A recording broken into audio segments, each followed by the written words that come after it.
Así es, porque ya nos queda poquito. Estamos con Jefferson Beltrán, periodista colombiano que ha venido justamente a cubrir la cumbre, y vamos a ver cuál es la agenda que espera encontrar justamente aquí. ¿Cómo estás, Jefferson? Jennifer, Carla, qué alegría estar acá con ustedes. Cuéntanos, ¿qué esperas encontrar de concreto, digamos, luego de algunos cambios en la cumbre? Pues mira, básicamente en la cobertura periodística que hemos realizado de estas cumbres, siempre son muchas las expectativas.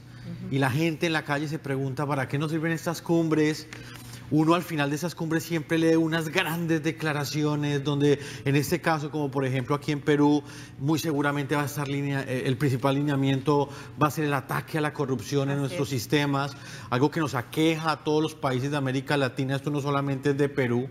Esto a veces uno cree que tendrán que venir extraterrestres a gobernarnos, porque en todos los gobiernos del continente americano hay escándalos de corrupción. Entonces la gente en las calles se preguntan, ¿y estas cumbres para qué?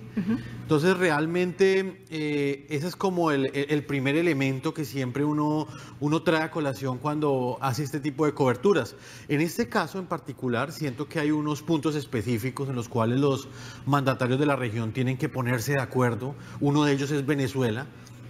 Es evidente que la crisis democrática en Venezuela afecta a todo el continente, no solamente al interior de los venezolanos que viven allí, sino todos los venezolanos que nos encontramos en las calles del Perú, en las calles de Bogotá, en Colombia, en todos los países de América Latina. Entonces creo que concretamente ese punto va a ser fundamental. Y el segundo, evidentemente, el papel que va a jugar Estados Unidos para que todo este escándalo de Odebrecht finalmente salga a relucir, porque todo parece indicar que los escándalos de corrupción se conocen en América Latina finalmente solo si las autoridades estadounidenses. Ahora, y en ese punto sería importante que no solamente sea meramente propositivo, sino que se puedan tomar de alguna manera decisiones que puedan atañer a estas regiones, a estos países de regiones, como por ejemplo, no lo sé, crear mecanismos que de alguna manera puedan ayudar para evitar casos como el Lavallato, que ha salpicado a todos los países prácticamente. Exactamente, a mí me llama mucho la atención, Jennifer, un punto, y en eso me gustaría que los televidentes entendieran claramente una reflexión que siempre he tenido sobre esto. En la mayoría de países de América Latina se han conocido los escándalos de corrupción relacionados con Odebrecht en el momento en el que los Estados Unidos investigaron. Eso genera una reflexión muy grande, porque entonces uno se preguntaría, si la Fiscalía de los Estados Unidos no tiene esa información, entonces nuestros países no nos movemos, nuestras autoridades, y no hablo de Perú únicamente, hablo de Colombia también, donde la mayoría de escándalos de corrupción relacionados con Odebrecht se han conocido gracias precisamente a la actuación de los Estados Unidos. La gran pregunta que uno se hace, entonces, ¿qué pasa con nuestras instituciones, con nuestras fiscalías, con nuestras veedurías?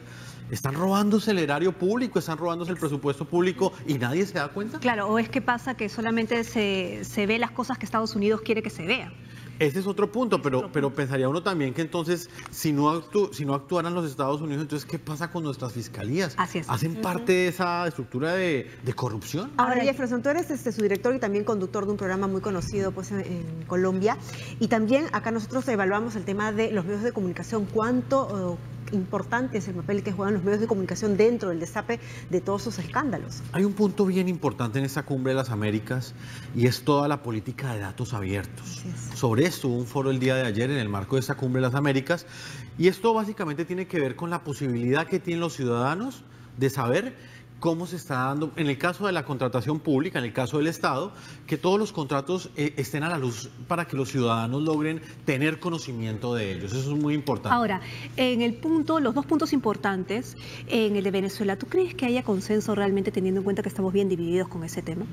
Hay un punto bien importante, Carla, y es que esta Cumbre de las Américas, a diferencia de la pasada, de la que estuvimos en Panamá, en este momento hay un mayor consenso en el continente frente a las afectaciones, atropellos que enfrenta la democracia en Venezuela. Recuerda tú, Carla, que hace 3 años en Panamá, allá llegó Nicolás Maduro, llegaron los presidentes, y en este caso, pues por lo menos los países se pusieron de acuerdo en que Nicolás Maduro no era legítimo y no tenía por qué estar acá en el Perú. Vamos a estar al tanto entonces de lo que ocurra pues, en la cumbre. En definitiva, son tantas noticias que viene como vorágine, y lamentablemente siempre el tiempo nos queda cortísimo con toda la información, y más sobre todo en conversaciones tan interesantes.